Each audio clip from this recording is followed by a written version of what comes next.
하반야 바라밀다 심경관자재보살이 깊은 반야 바라밀다를 행할 때 오니 공한 것을 비추어 보고 온갖 고통에서 건너느니라. 사기자여 색이공과 다르지 않고 공이색과 다르지 않으며 색이고 공이요 공이고 색이니 수상행식도 그러하니라.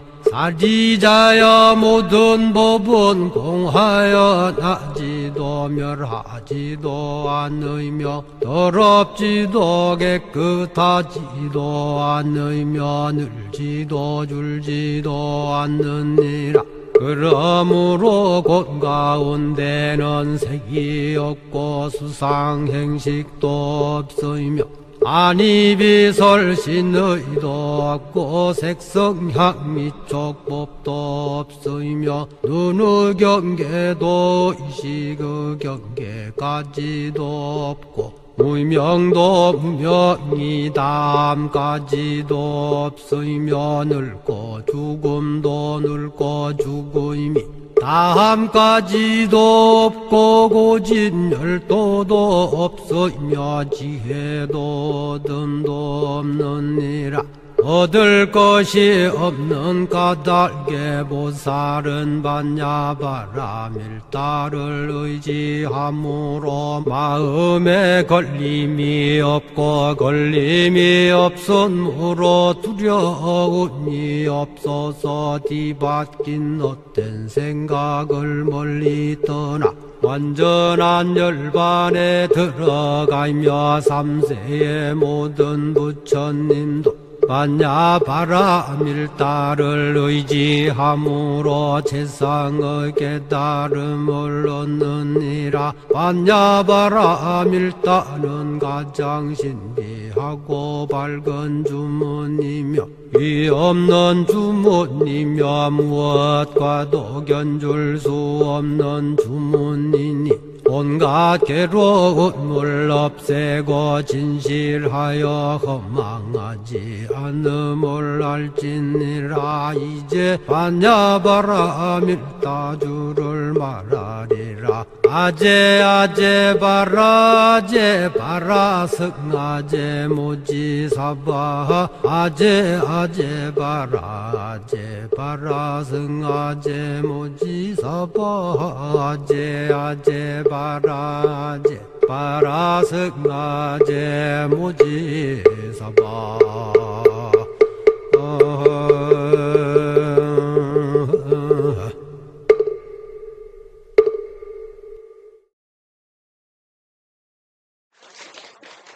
네, 안녕하십니까. 현정환입니다. 원래는 제 소개를 할 좀 거리를 좀 달라고 하셔가지고 제가 그냥 국제통상학과 교수, 템플애플 지도교수 이렇게 해달라고 했는데 하여튼 거창하게 소개를 해주셔서 몸둘 바를 모르겠습니다. 오늘 제가 같이 여러분과 나누고자 하는 주제는 종교 경제학과 불교에 관한 좀 더 구체적으로 설명하면은 종교 경제학 관점에서 불교를 어떻게 보고 있나에 대해서 말씀드리겠습니다. 그래서 바로 시작을 하면 경제학이란 합리적 의사결정을 연구하는 그런 분야이고요. 그리고 매우 폭넓은 분야를 연구 대상으로 삼고 있습니다. 그래서 다양한 경제학과 이게 이런 학문이 관련성이 있을까라고 하는 학문들과도 접목을 하고 있고요. 그래서 교육 경제학, 스포츠 경제학, 그리고 지리 경제학 이런 경제학 분야들도 있습니다.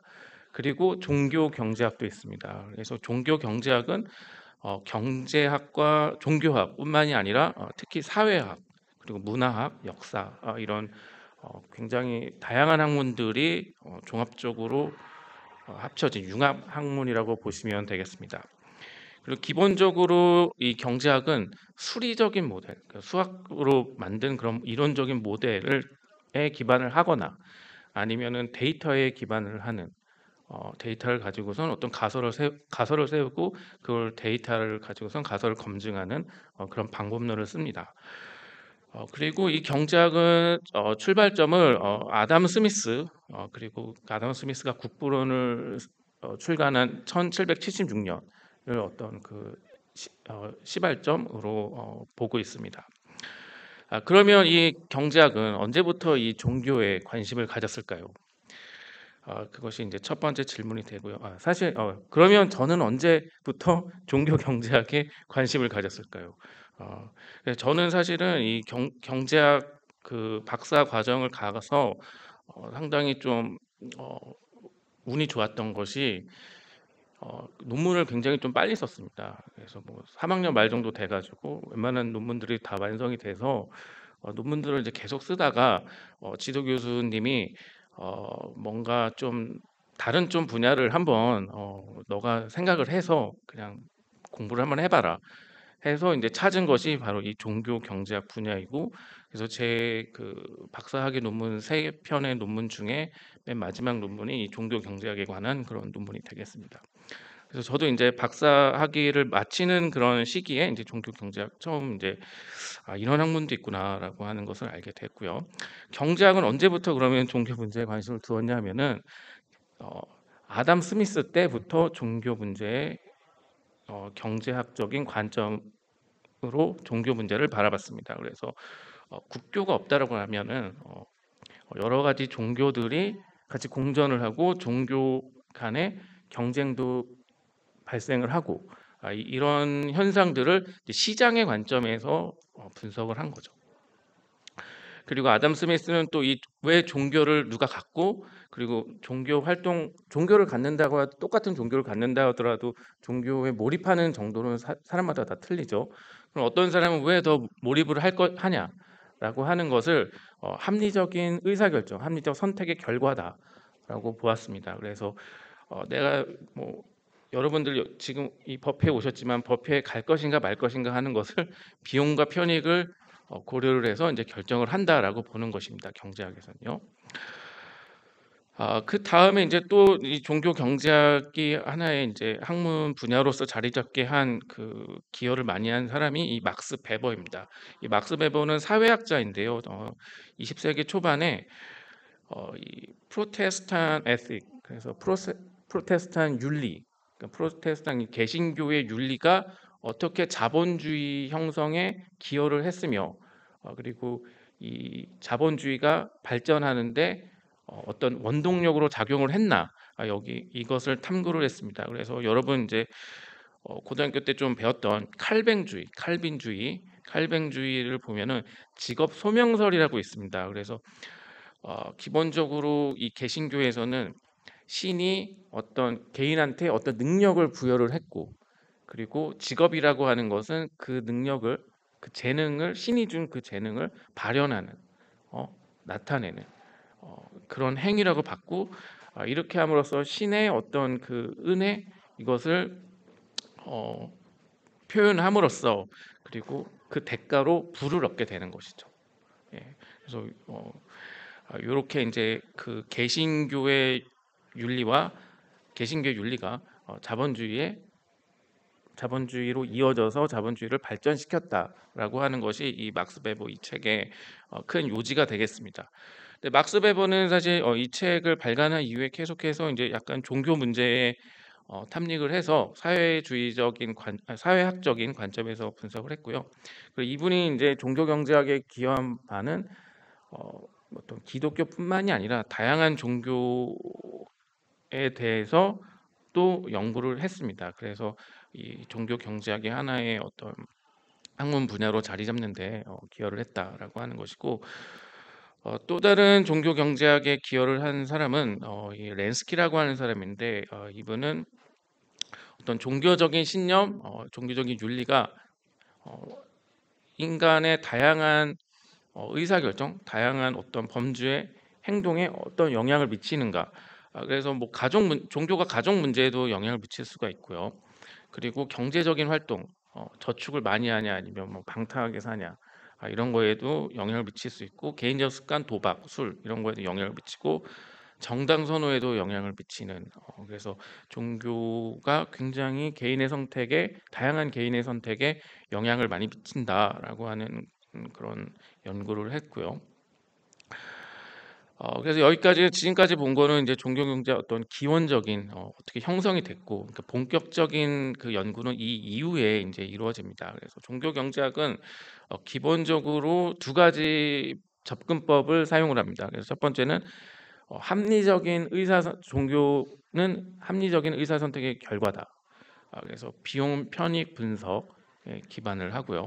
또 다른 한편으로는 시장 이론, 종교를 하나의 재화로 놓고 이 재화의 공급 그리고 수요, 그래서 이 한마디로 이 시장의 메커니즘을 적용을 해서 종교를 바라보는 것이고요.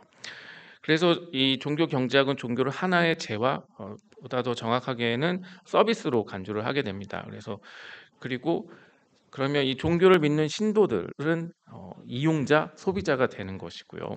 그리고 그러면 이 종교 단체, 어떤 종교 집단은 무엇이냐? 그러면 하나의 어떤 클럽 그리고 플랫폼으로 간주를 합니다. 그리고 종교 제한은 그럼 어떤 성격을 갖고 있냐? 그러면 이거에 대해서는 다양한 이제 논의가 있는데 주로 이제 사적인 재화다. 개인이 쓰는 사적인 재화, 아니면 집합이 쓰는 집합적인 재화다. 그리고 또 뭐 신용제다, 신뢰제다 이렇게 파악을 하기도 합니다. 그래서 이 아지 에렌버그의 그 연구는 이 두 사람은 어떤 기회비용에 입각해서 종교 활동을 분석을 했습니다. 그래서 내가 시간이 많으면은 어떤 종교에 참여하는 기회비용이 굉장히 적게 되는 것이죠. 그래서 종교에 더 많이 참여를 한다. 그래서 뭐 은퇴한 다음에 종교 활동이 좀 더 매진하는 그런 경우가 많고, 그리고 어떤 직업을 가진 사람보다 직업을 갖지 않은 그런 사람, 또는 가정주부가 종교 활동에 좀 더 많은 시간을 할애를 한다 이렇게 보는 것입니다. 그리고 이 이아나코니에 관한 연구는 이따가 2장에서 좀 더 보도록 하겠습니다. 그리고 이 여러 가지 종교가 존재를 하는데 이 종교 경제학이 서양을 위주로 발전을 했거든요. 그러면 동양의 종교 중에서 많은 그 연구가 이루어지는 그런 종교는 이슬람입니다. 왜냐하면 유럽 서양하고 이슬람하고 굉장히 지리적으로도 가깝고 그리고 문화적으로도 이 교류가 많았기 때문에 이슬람에 관한 연구가 많이 이루어지고요. 그래서 1군의 이 연구는 어떤 현상에 집중을 했냐 그러면 이 10세기만 하더라도 이슬람의 문명이 기독교 문명보다 훨씬 더 과학적으로나 뭐 여러 가지 측면에서 발전을 했다고 합니다. 근데 그게 이제 그것이 14세기에 들어서 이제 유럽이 훨씬 더 문명이 발달하게 되고 이슬람 같은 경우는 이제 쇠퇴를 하게 되는 것이죠. 그래서 왜 그랬을까? 그래서 이 쇠퇴의 원인을 경직화, 사회, 문화, 경직화. 그럼 그 이면에는 이 이슬람의 어떤 교리가 굉장히 어떤 극단적으로 가고 그리고 이슬람이 훨씬 더 어떤 국교적인 그런 위치로 차지하게 됨으로써 이 경직화가 발생을 했다라고 보는 것입니다. 그래서 이슬람의 교육 시스템은 마드라사스라고 하는데요. 그 오른쪽 그림에 보면 저게 이제 마드라사스 교육 시스템에서 교육받는 이제 어린이들 됩니다. 그래서 굉장히 이렇게 쭉 늘어서 있고 저런 분위기에서는 어떤 교수자와 학습자 간의 뭐 인터랙션이 크게 이루어지지 않고 어떤 일방적인 그런 교육만이 가능하겠죠.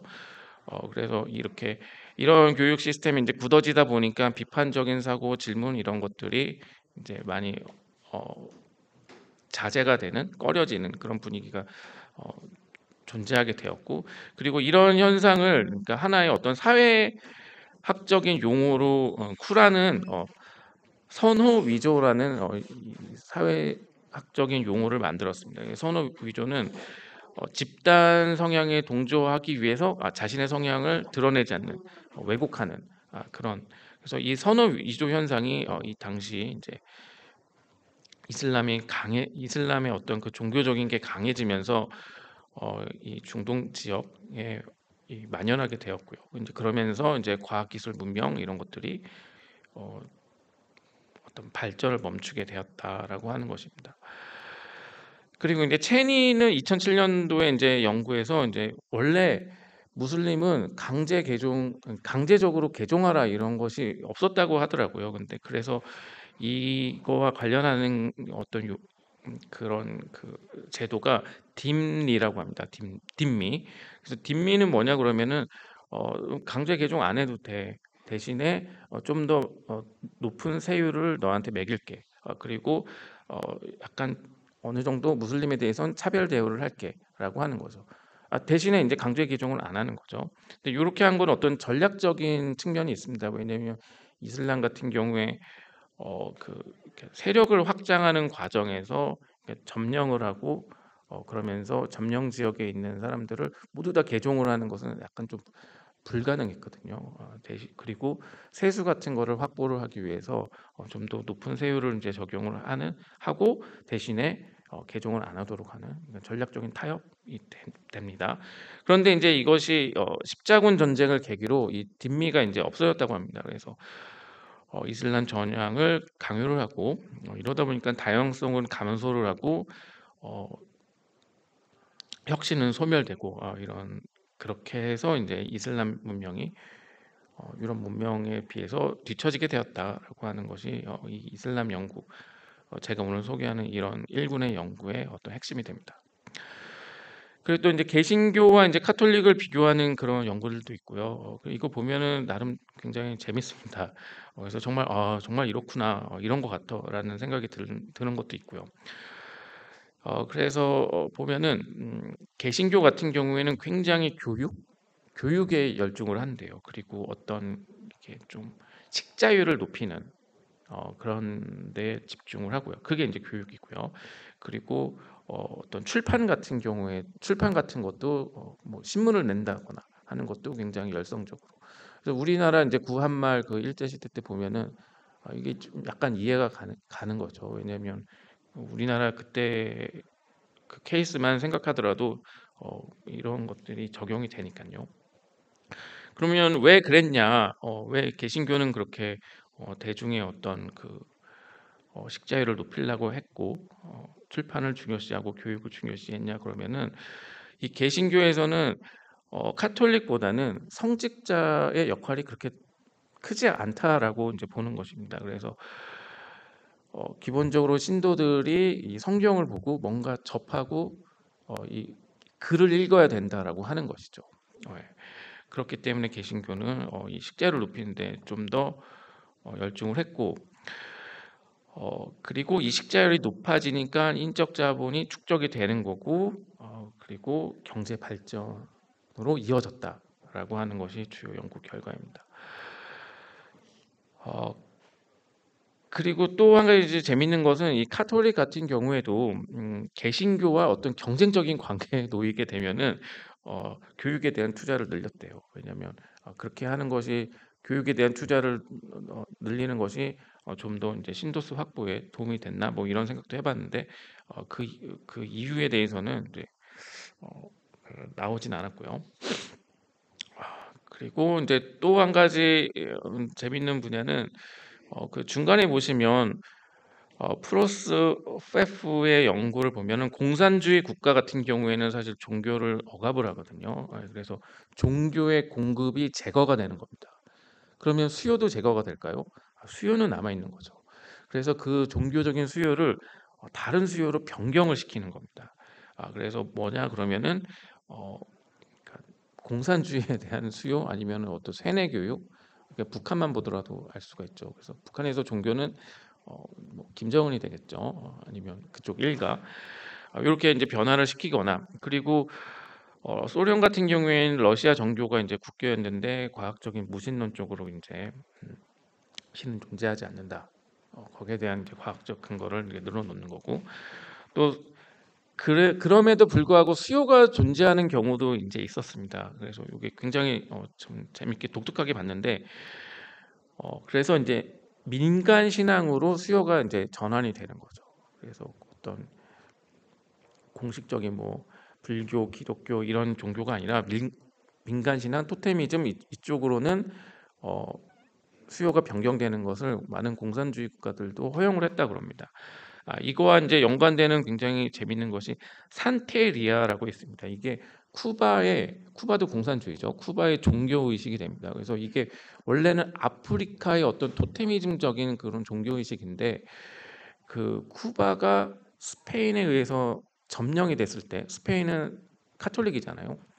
그래서 쿠바도 카톨릭을 믿게 됐고 그리고 아프리카에 있는 어떤 그 노예들이 쿠바로 유입이 됐대요.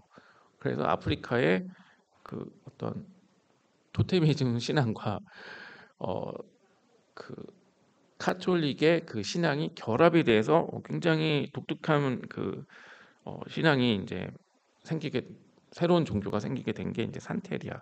근데 이거는 또 이제 쿠바에서도 용인을 했다라고 하더라고요. 이런 것도 있고 또 이제 종교 같은 경우에도 이제 보조금 같은 것이 있는 경우도 있습니다. 그래서 이스라엘 같은 경우에도 유대교 굉장히 유대교가 강하죠. 그래서 이쪽 이 이슬람 이쪽에 예시바라고 있습니다. 예시바는 이 유대교 정통파들이 세운 교육기관입니다. 그래서 예시바에 들어오면은 우리가 뭐 등록금을 면제해 줄게요. 이렇게 하는 거죠. 그게 이제 보조금이 되는 거죠. 그러면 청년들이 예시바 쪽으로 유입이 되고 그리고 당연히 교육을 받는 동안 노동시장에 나가지 않게 되고 노동시장에 참여하는 그 시기가 늦어지게 되고 그러면서 이제 뭐 생산성이 좀 더 생산이 낮아진다 뭐 이런 그런 연구 결과도 있습니다. 그리고 이와 이제 유사한 게 이제 인도 방글라데시 이슬람 쪽에도 존재를 합니다. 그래서 마드라사에 대해서 보조금을 늘리면은 거기에 이제 종교적인 교육을 받고자 하는 수요가 늘어나고 그러면서 아까 예시와 동일하게 생산성이 노동시장 참여 시기가 늦어지고 그런 생산성이 낮아지는 그 효과가 일어난다고 합니다. 그래서 지금 오른쪽에 있는 그림은 예시바 대학의 도서관의 모습입니다. 그래서 저는 예시바 대학이라고 해서 찾아봤는데 이게 당연히 이스라엘에 있을 거라고 생각을 했는데 이게 뉴욕에 있더라고요. 그래서 이 뉴욕이 이 유대교의 어떤 본거지, 그래서 이스라엘 이 사람들이 많이 이주한 그런 도시라고 해가지고 그 예시바 대학이 뉴욕에 있습니다. 그래서 지금 보면은 도서관 같지가 않죠. 원래는 도서관은 조용해야 되는데 여기 보면은 이렇게 삼삼오오 모여서 얘기를 하고 있죠. 저기 이제 토론하는 거라고 합니다. 그래서 이슬람식 저게 이제 뭐 교육 방법. 그래서 지금 잠깐 용어가 생각 안 나지만 하라무타인가 하무라타라고 하는 그런 교육 방법 있잖아요. 그게 바로 이거와 연관된다고 하더라고요. 자, 그래서 종교 경제학에 대해서 좀 더 알고 싶으신 분들은 이 책 두 가지 제가 소개하고자 이제 준비를 해봤습니다. 그래서 왼쪽에 있는 책이 옥스퍼드 핸드북 오브 The Economics of Religion. 이게 바로 제가 그 대학원에 있을 때 읽었던 책입니다. 그래서 지금까지 소개한 내용은 이 책의 1장에 있는 굉장히 1장에서도 좀 앞에 있는 그런 내용이 되겠습니다. 자, 그래서 이제 본격적으로 이제 종교 경제학 관점에서 그럼 불교를 어떻게 볼 수가 있냐. 그래서 이것을 이제 분석한 그런 논문이 있습니다. 그래서 아까 건너뛴 이아나 코니가 이제 이분은 이제 사회학자인데요. 분석을 했는데 이분은 기본적으로 어떤 종교라고 하는 재화를 신용제라고 간주를 합니다. 신용제. 이 신용제는 무엇이냐 그러면은 어, 우리가 어떤 제품을 뭐 핸드폰을 산다라고 했을 때 그거에 대한 성능 그리고 이 핸드폰을 뭐 내가 애플에서 나는 삼성 이제 애플에서 갤럭시로 넘어가 그러면 야 갤럭시 괜찮냐 이렇게 친구들한테도 물어볼 수도 있고 하잖아요. 근데 이 신용제 같은 경우에는 어, 이 재화를 사용했을 때 정말로 좋은지 나쁜지 그 경험을 하기가 힘들어요. 왜냐하면은 뭐 예를 들어서 기독교에서 궁극적으로 원하는 것이 구원이지 않습니까? 그럼 누가 구원 받았습니까? 구원을 받으려면 죽어야지 되지 않습니까? 그러니까 정말로 이 기독교를 믿으면 구원을 받아. 이걸 몰라요. 그 불교도 마찬가지입니다. 극락왕생. 극락왕생 해봤나요? 어, 이게 모른다니까요. 그래서 어, 이게 바로 신용제예요. 그래서 신용제란 재활 사용하기도 어렵지만 사용한 다음에도 이게 정말 좋은 건가 나쁜 건가 그거를 평가하기가 어렵고 사람마다 편차가 굉장히 크다라고 하는 것이죠. 그래서 이런 신용제라고 하는 종교를 내가 믿을까 할 때 위험이 존재하는 거예요. 왜냐하면 내가 종교를 믿을 때는 인풋이 들어가거든요. 내가 시간도 써야 되고 그리고 거기에 뭐 금전적인 또 비용도 들어가고 여러 가지가 들어가거든요.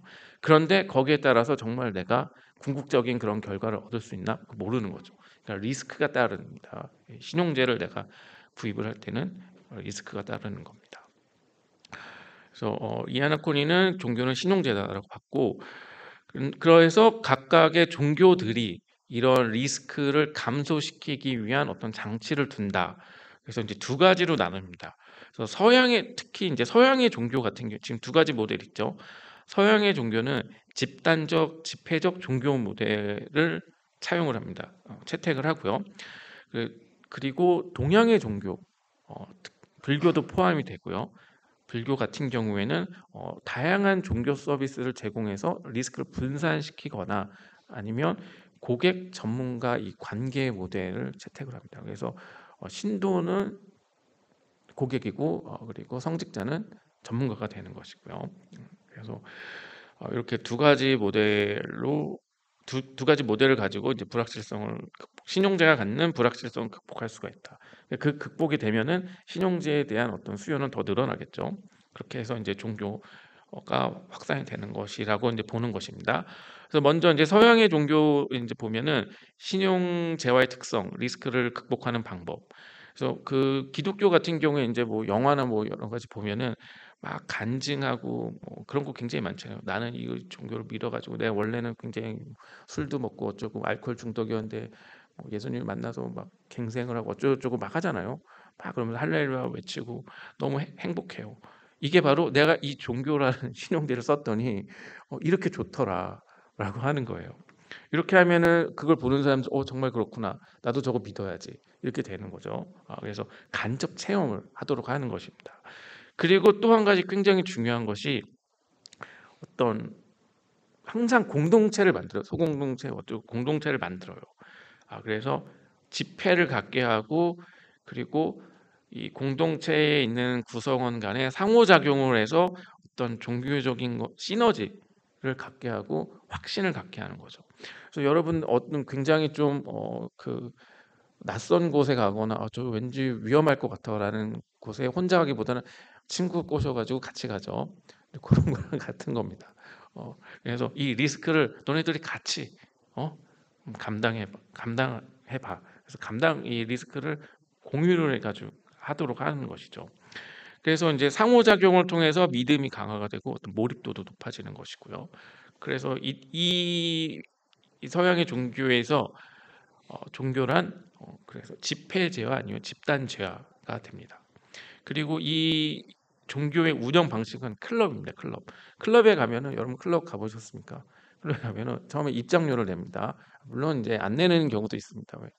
그래서 안 내는 경우도 있지만 입장료를 내고 들어가면은 뭐 맥주 한 병에 얼마 또 이제 그 클럽 이용하는 그 비용을 또 내는 거예요. 그래서 가격이 두 번 내는 이 구조거든요.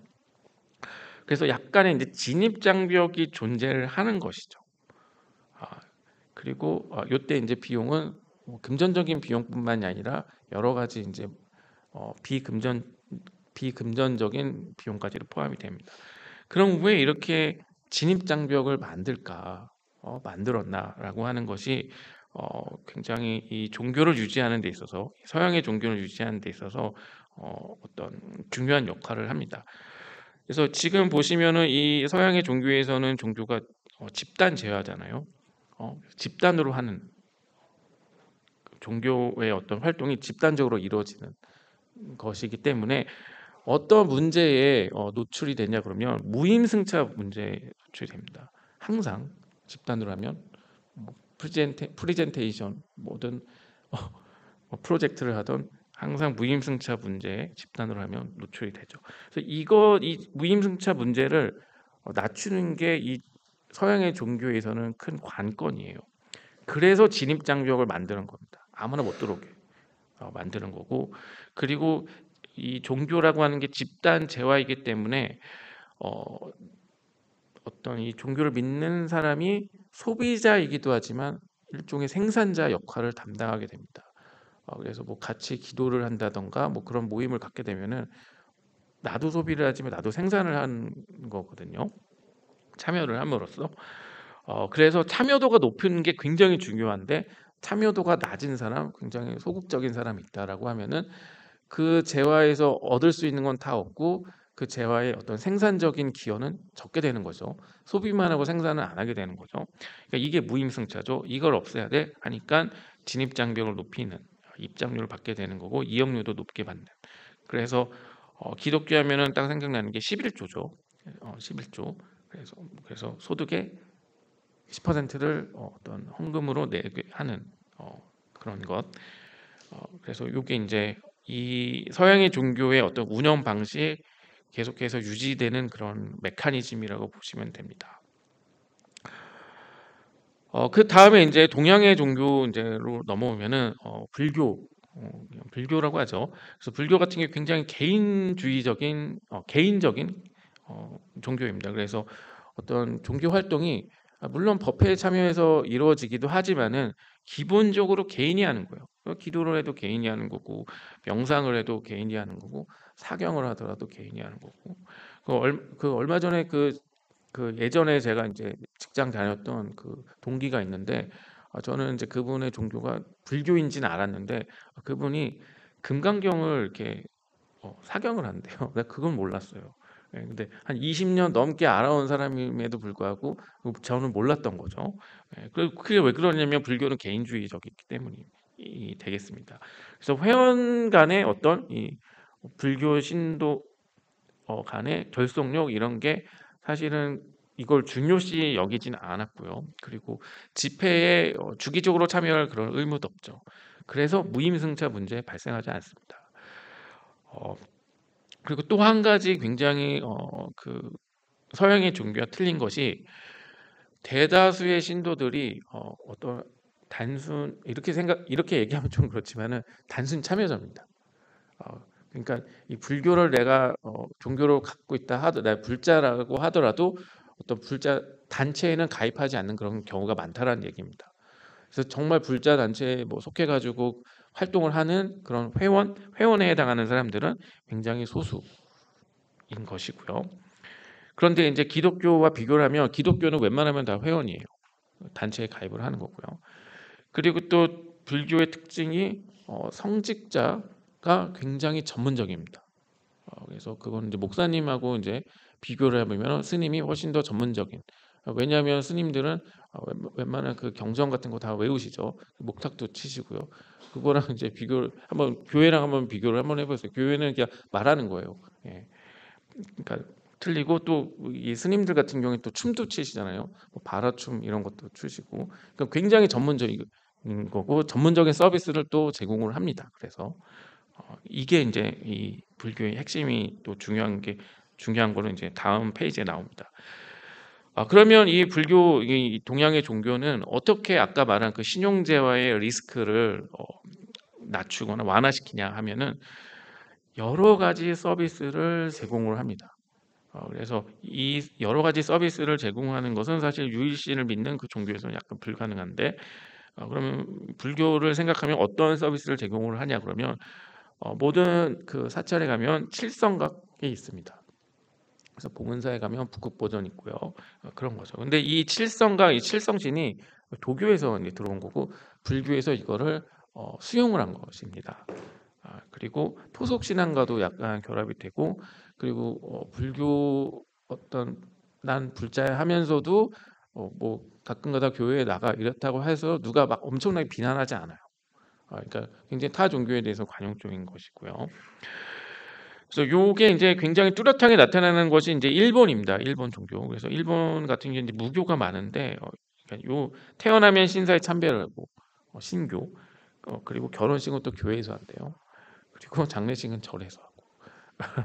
그래서 이런 것이 어떤 그 일본의 어떤 종교, 그리고 이게 이제 일본 어떻게 불교의 어떤 또 하나의 특징이라고 또 볼 수도 있게 되는 것입니다.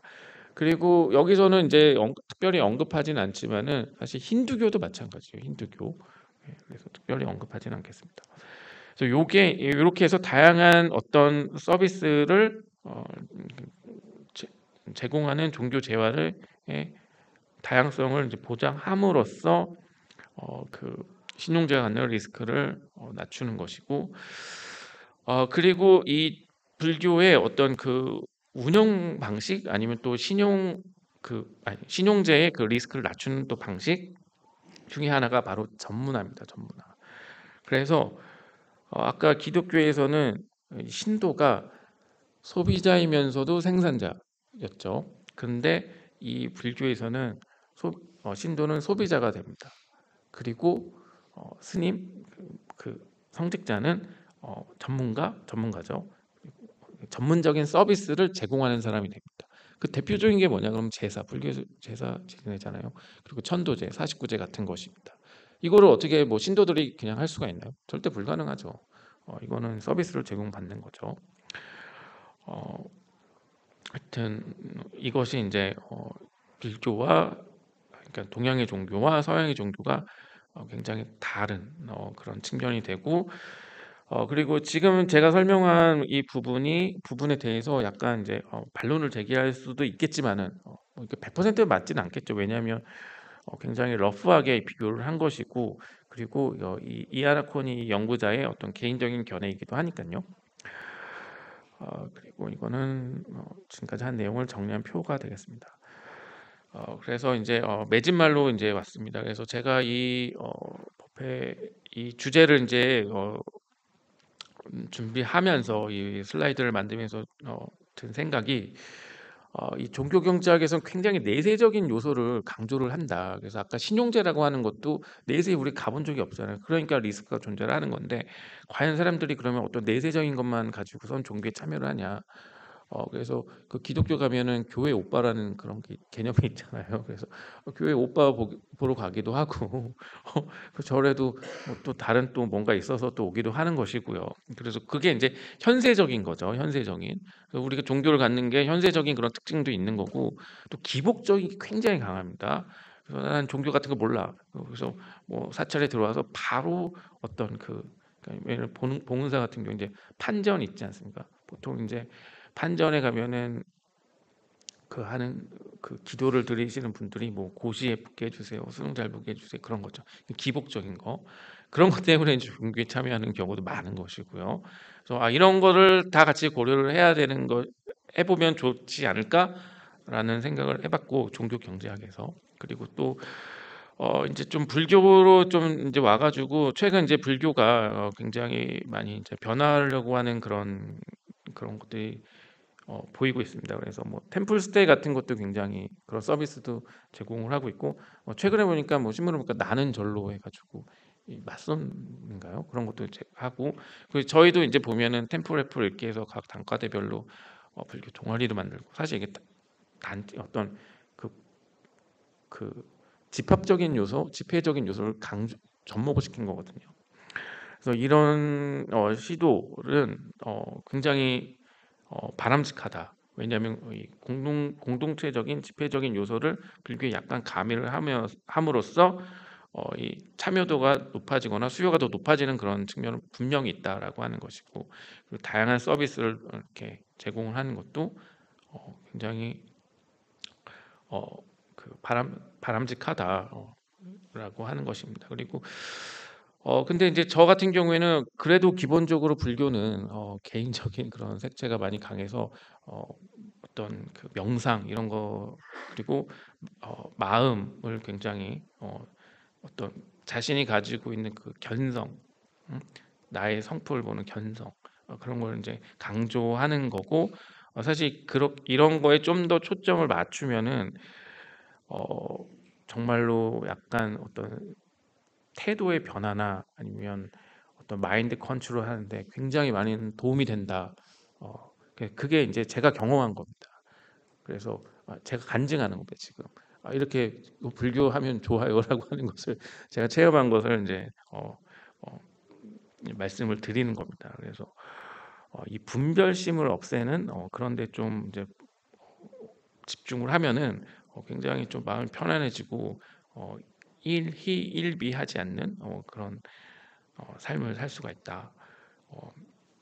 라는 이제 말씀을 드리고 그리고 이거 이제 준비하면서 한번 찾아봤어요.